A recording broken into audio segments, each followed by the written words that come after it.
आपने नीले ड्रम वाले केस के बारे में तो सुना होगा, वही मुस्कान वाला केस। दरअसल ये केस उससे भी ज्यादा खौफनाक है।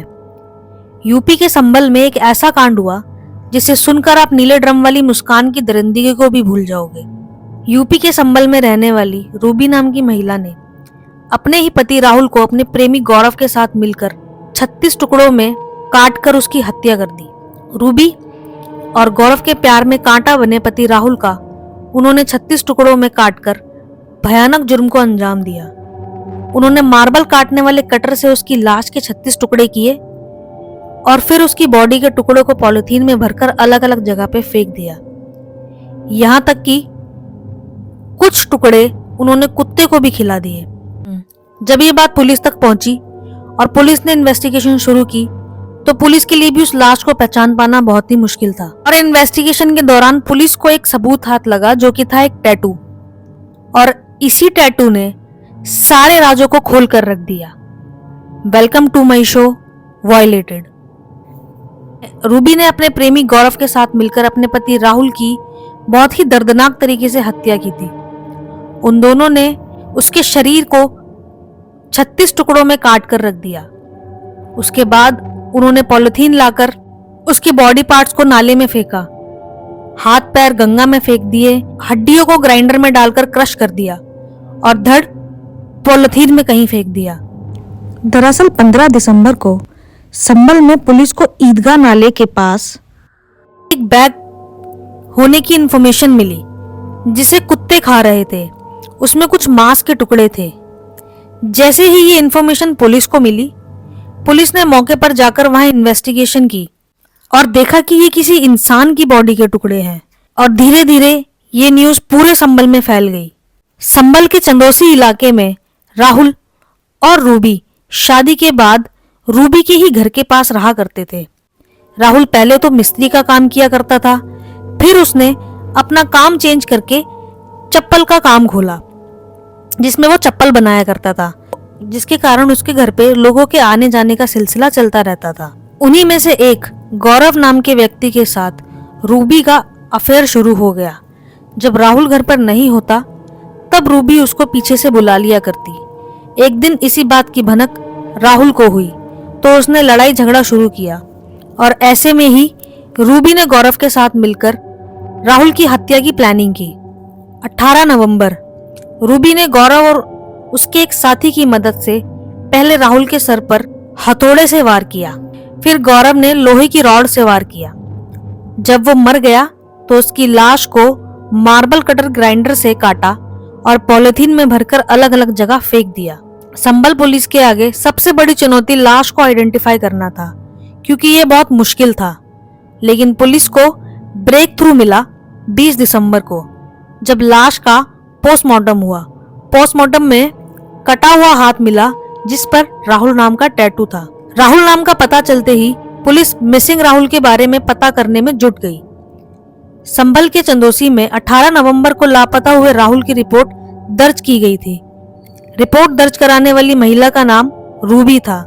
रूबी को आइडेंटिफिकेशन के लिए बुलाया गया तो रूबी ने लाश को पहचानने से मना कर दिया। तब पुलिस का शक और ज्यादा गहरा हो गया। पुलिस ने रूबी को हिरासत में लिया और सख्ती से पूछताछ करनी शुरू कर दी। रूबी का मोबाइल चेक किया तो मर्डर का राज खुल गया। राहुल के टैटू के बाद दूसरी गवाही राहुल के कपड़ों ने दी।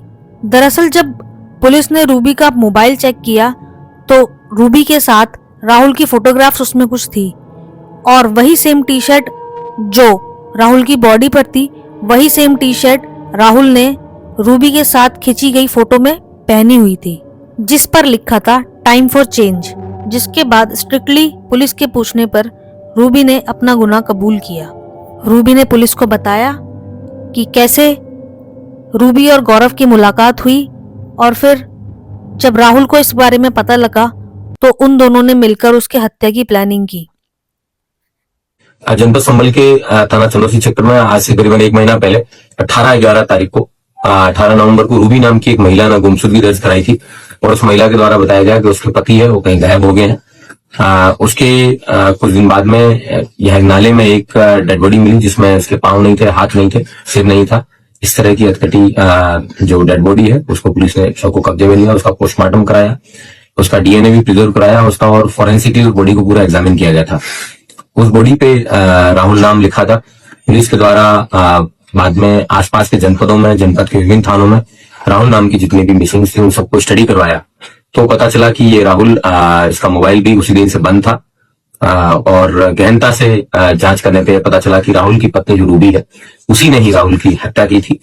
और उसने अपने बॉयफ्रेंड जिसका नाम गौरव है उसके साथ मिलके, जिनको उसने मृतक ने रंगे हाथों पकड़ लिया था अवैध संबंध बनाते हुए, उसके बाद में इन लोगों ने उसको अपने रास्ते से हटाने की ठानी थी।